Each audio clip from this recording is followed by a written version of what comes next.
Hello everyone, उम्मीद करता हूँ आपकी तैयारी बेहतरीन चल रही होगी। आइए इस वीडियो में हम लोग 10 साइंस के प्रश्नों का पोस्टमार्टम करते हैं। अगर आप बिहार दरोगा या फिर बीपीएससी जैसे एग्जाम का तैयारी कर रहे हैं तो ये वीडियो आपके लिए बहुत ज़्यादा महत्वपूर्ण होने वाला है। वीडियो को अंत तक देखना, पसंद आए तो लाइक भी करना। आइए पहले प्रश्न के साथ हम लोग शुरुआत करते हैं। देखिए, पहला सवाल कह रहा है कि एक अवतल दर्पण में वस्तु को दर्पण के ध्रुव और फोकस बिंदु के बीच रखा जाता है, प्रतिबिंब की प्रकृति क्या होगी। अब देखिए, अवतल दर्पण में आपसे पूछा है, मैं आपको सारा मतलब जितना भी कंडीशन है सब बता देता हूँ। अब जैसे ही आप अनंत पे रखोगे तो ये कहाँ बनेगा, एफ पे। ध्यान से समझिएगा, ये अवतल दर्पण आपका हो गया, ठीक है। ये आपका हो गया मुख्य अक्ष, और यहाँ पे जो पॉइंट है ये आपका पोल है ध्रुव, यहाँ पे एफ है फोकस बिंदु, और यहाँ पे आपका सी है रेडियस ऑफ कर्वेचर यानी वक्रता के अंदर, और ये आपका मान लीजिए अनंत है। तो जब आप अनंत पे रखेंगे तो इमेज कहाँ बनेगा आपका, एफ पे, ठीक है, एफ पे बनेगा फोकस पे।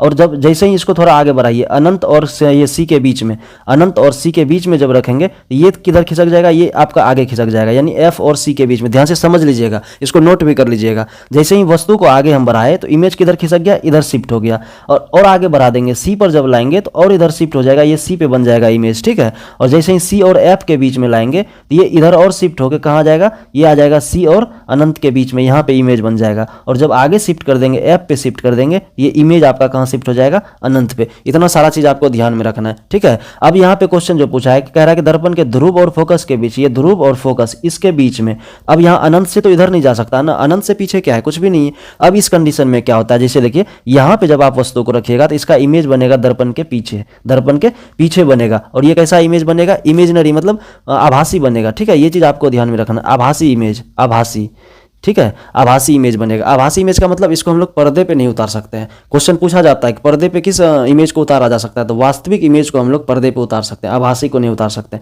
आभासी हमेशा आपका सीधा होता है, ये भी आपको ध्यान में रखना है। आभासी हमेशा कैसा होता है, आभासी हमेशा सीधा होता है, और वास्तविक जो है, वास्तविक हमेशा क्या होता है, उल्टा होता है। अब बताइए इसका आंसर क्या हो जाएगा, प्रतिबिंब की प्रकृति पूछा, कैसा हो जाएगा, आभासी और सीधा। कहाँ पे है, आभासी और सीधा, ऑप्शन नंबर डी आपका करेक्ट आंसर हो जाएगा, आभासी और सीधा। देखिए इसमें सारा कंडीशन मैंने आपको समझा दिया, इसी को हम लोग बोलते हैं पोस्टमार्टम, मतलब सारा जितना कंडीशन है अवतल दर्पण का सब कुछ मैंने आपको बता दिया। आप कहीं पे नोट डाउन जरूर कर लेना, यहाँ से क्वेश्चन बनता है, ठीक है ना। चलिए अब अगला क्वेश्चन देखिए। देखिए अगला प्रश्न कह रहा है कि तने या जड़ के व्यास में वृद्धि किसके कारण होती है, तो इसका राइट आंसर हो जाएगा ऑप्शन नंबर ए, कैम्बियम हो जाएगा। ये कैम्बियम क्या है, ये एक प्रकार का ना कोशिका का परत होता है, आपको पता होना चाहिए। ये कोशिका का परत है जो जाइलम और फ्लोएम के बीच में पाया जाता है। अब एक चीज आप ध्यान से समझिएगा, पौधों में जो ग्रोथ होता है ना, दो प्रकार का होता है, एक प्राइमरी ग्रोथ होता है और एक सेकेंडरी ग्रोथ होता है। तो प्राइमरी ग्रोथ में जो मदद करता है हमारा, वो एपिकल मेरिस्टेम करता है, यानी हिंदी में इसको बोलते हैं हम लोग शीर्षस्थ विभज्योतक।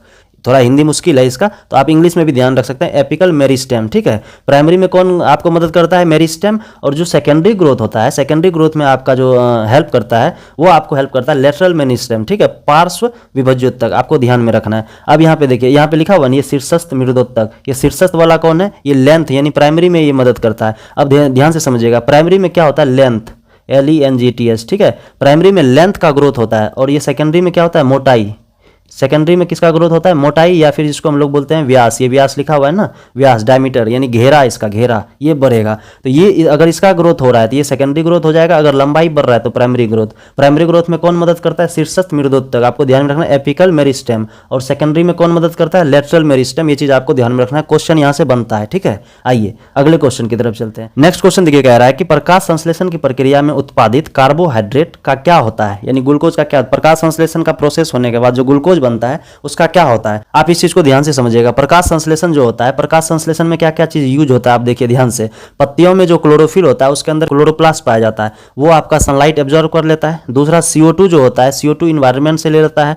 तीसरे नंबर पे जो आता है वाटर और मिनरल, वो मिट्टी के थ्रू ले लेता है, मिट्टी से जाइलम उत्तक के द्वारा ला लेता है। इतना चीज लाने के बाद जब फोटोसिंथेसिस होता है, तो फोटोसिंथेसिस होने के बाद वहां पे क्या बनता है, कार्बोहाइड्रेट बनता है। क्या बनता है, कार्बोहाइड्रेट, यानी जिसको हम लोग ग्लूकोज भी बोलते हैं, ठीक है, ग्लूकोज। इस ग्लूकोज का क्या करता है, तो वो लोग ना इसका उपयोग ऊर्जा उत्पादन में करता है, और तुरंत करता है। जैसे ही फोटोसिंथेसिस हुआ, जैसे ही बना कार्बोहाइड्रेट, तो उसका यूज कर लेगा। यूज करने के बाद जो बच जाएगा ना, उसको वो क्या करता है, स्टार्च के फॉर्म में, स्टार्च के फॉर्म में। आपसे कुछ क्वेश्चन यहाँ से पूछा जाता है कि किस फॉर्म में इसको संग्रहित करता है, आपको ध्यान रखना है। वो स्टार्च के फॉर्म में इसको संग्रहित कर लेता है, जमा कर लेता है। और उसका यूज कब करता है, जब कभी ऐसा सिचुएशन आ गया गया जब फोटोसिंथेसिस नहीं हो सकता, जैसे रात के समय में या बहुत बारिश हुआ, सनलाइट नहीं हुआ या फिर ठंडी का मौसम हो गया, उस टाइम पे इसी का यूज करता है वो, इसी स्टार्च का जो एनर्जी स्टोर किया है ना स्टार्च के रूप में, उसी का वो यूज करता है। तो ये चीज़ आपको ध्यान में रखना है कि जो कार्बोहाइड्रेट है आपका ग्लूकोज, उसका पहले तो उसका तुरंत यूज कर लेता है और जो बच गया उसको स्टोर कर लेता है स्टार्च के रूप में।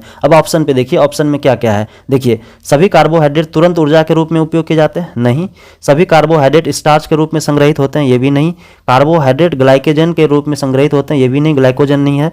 पहले कार्बोहाइड्रेट का उपयोग ऊर्जा उत्पादन के लिए किया जाता है, बाकी स्टार्च के रूप में स्टोर किया जाता है। ऑप्शन नंबर डी आपका करेक्ट आंसर हो जाएगा। चलिए अगले की तरफ चलते हैं। अगला क्वेश्चन देखिए क्या, अगला क्वेश्चन देखिए कह रहा है कि निम्नलिखित में से कौन सा आहार नली का सबसे लंबा भाग है। आहार नली का सबसे लंबा भाग कौन सा हो जाएगा? छोटी आंत। मैंने कई बार आपको बताया छोटी आंत हो जाएगा। आपको बताना है कि इसका लंबाई जो है अप्रॉक्स लंबाई कितना होता है, कमेंट बॉक्स में आपको ये चीज बताना है। आइए अगला क्वेश्चन देखिए, नेक्स्ट क्वेश्चन आपके सामने, क्वेश्चन नंबर 5 है। कह रहा है कि आकाश का नीला रंग किस घटना के कारण होता है? आकाश का जो रंग नीला दिखाई देता है किसके कारण से दिखता है? अब यहाँ पे देखिए, प्रकाश का प्रकीर्णन, वायुमंडलीय अपवर्तन, पूर्ण आंतरिक परावर्तन और परावर्तन। अब बताइए इसका आंसर क्या हो जाएगा? करेक्ट आंसर हो जाएगा ऑप्शन नंबर ए, प्रकाश का प्रकीर्णन। अगला क्वेश्चन देखिए कह रहा है त्वरण का एसआई मात्रक क्या है? एसआई मात्रक से क्वेश्चन बार बार पूछा जाता है, बिहार दरोगा में भी और बीपीएससी में भी, इसलिए आपको एक एक चीज ध्यान में रखना है। तो त्वरण का एसआई मात्रक क्या हो जाएगा? देखिए, त्वरण होता क्या है, मैंने आपको कई बार समझाया कि जब आप बाइक चलाते हैं, गाड़ी चलाते हैं, एक्सीलेटर देते हैं, उसमें एक्सीलेटर देने से क्या होता है? चाल में परिवर्तन होता है। ये जो त्वरण है ना, वही है, इसको इंग्लिश में बोलते हैं एक्सेलरेशन, ठीक है, एक्सेलरेशन। तो एक्सेलरेशन कैसे बढ़ जाता है? चाल बढ़ाने से। तो चाल में जो परिवर्तन होता है ना, समय के सापेक्ष में जो चाल में परिवर्तन होता है, उसी को हम लोग बोलते हैं क्या? त्वरण। तो आप बताइए, चाल और समय के सापेक्ष में परिवर्तन हुआ, तो चाल का क्या होता है? मीटर पर सेकंड, और समय का क्या होता है? सेकंड। अब दोनों को एक साथ लिखिएगा तो क्या हो जाएगा? मीटर पर सेकंड स्क्वायर, ठीक है, मीटर पर सेकंड स्क्वायर। ये कहाँ पे है? ऑप्शन नंबर सी में आपका है, मीटर पर सेकंड वर्ग, ठीक है, ये करेक्ट आंसर हो जाएगा ऑप्शन नंबर सी। आपको ध्यान में रखना है एक एक फार्मूला भी। अगला क्वेश्चन देखिए कह रहा है निम्नलिखित में से कौन सा मुकुलन द्वारा प्रजनन करता है? मुकुलन आप समझ रहे हैं, मुकुलन जो है ना, ये अलैंगिक प्रजनन का एक हिस्सा है, अलैंगिक प्रजनन, ठीक है, और लैंगिक प्रजनन आपको ध्यान में रखना। अलैंगिक प्रजनन मुकुलन भी होता है, और एक और होता है बाइनरी फिजन, जिसको हम लोग द्विखंडन विधि बोलते हैं। ये एकदम 9th क्लास में आप पढ़े होंगे बायोलॉजी में। तो यहाँ से क्या होता है? मुकुलन द्वारा कौन करता है? हाइड्रा आपका करेक्ट आंसर हो जाएगा ऑप्शन नंबर बी, यानी हाइड्रा। ये जो सिनिडेरियन में जितना होता है ना, सिनिडेरियन में जितना भी प्लांट वगैरह है या फिर जीव जंतु है,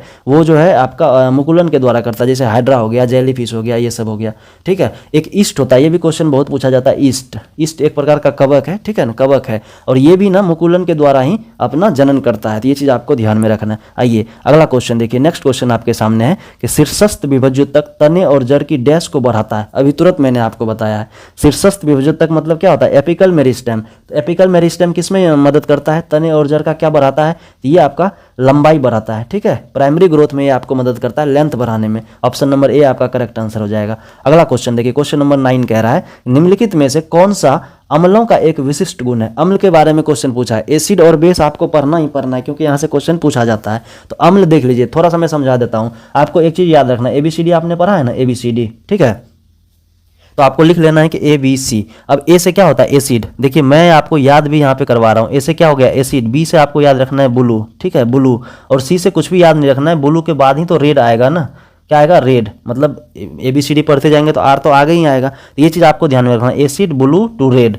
एसिड क्या करता है? ब्लू लिटमस को रेड में बदल देता है। अब अगर एक चीज़ याद हो गया आपको, एसिड वाला याद हो गया, तो बेस आपको पता हो जाएगा कि बेस क्या करता है? रेड से ब्लू, यानी क्षार जो है रेड से क्या करता है? ब्लू में चेंज कर देता है। अब यहाँ पे देखिए ऑप्शन देखिए आप, ऑप्शन क्या क्या है? ये नीले लिटमस पेपर को लाल कर देता है, यानी ब्लू को क्या कर देता है? लाल। कौन? एसिड के बारे में पूछा है ना, ये करेक्ट है, ऑप्शन नंबर ए ही आपका करेक्ट आंसर हो जाएगा, ठीक है। आपको ध्यान में रखना ए बी सी, ए से एसिड हो गया, बी से ब्लू, ब्लू से कैसा कर देगा? रेड कर देगा। ये चीज़ आपको ध्यान में रखना। एसिड का पीएच मान कितना होता है?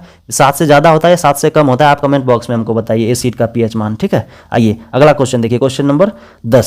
निम्नलिखित में से कौन सा लक्षण दूरदृष्टि दोष का है? दूरदृष्टि दोष किसको कहता है? देखिए दूरदृष्टि दोष में क्या होता है? दूर का वस्तु तो आपको एकदम साफ साफ दिख जाएगा, फ्रेश दिख जाएगा, लेकिन नजदीक कहीं वस्तु नहीं दिखेगा। तो अब यहाँ पे देखिए, दूर का वस्तु स्पष्ट दिख रहा है, दूर की वस्तुओं को स्पष्ट रूप से देख सकता है, लेकिन पास की वस्तुओं को स्पष्ट रूप से नहीं देख सकता। यही आपका करेक्ट आंसर हो जाएगा, ऑप्शन नंबर ए हो जाएगा।